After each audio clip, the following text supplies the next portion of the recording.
నమస్కారం అండి. ఈనాటి కమ్మని కథ పేరు నాకేం పట్టింది. వినిపిస్తున్నది మీ విజయభాస్కర్. శ్యామలరావు విమల దంపతులకు పెళ్ళై చాలా ఏళ్ళైంది.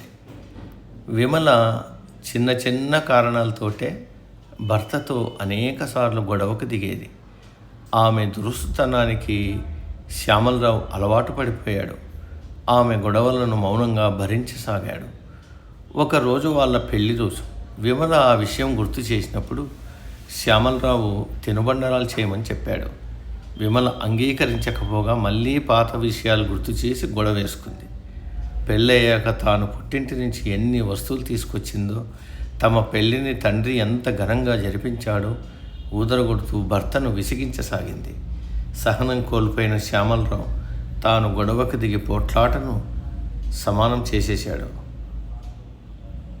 ఎలాగోలా వాళ్ళిద్దరూ శాంతిపడి నిద్రకు ఉపక్రమించారు. కానీ ఈ గొడవతో శ్యామలరావులో నిరాశ, నిస్పృహలు తారాస్థాయికి చేరుకున్నాయి.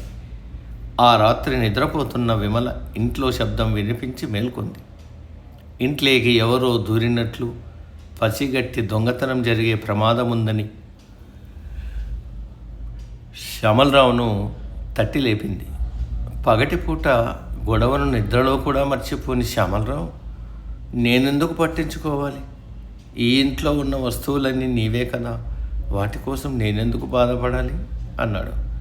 అని అటువైపు తిరిగి గురక పెట్టి నిద్రపోయాడు. సమాప్తం.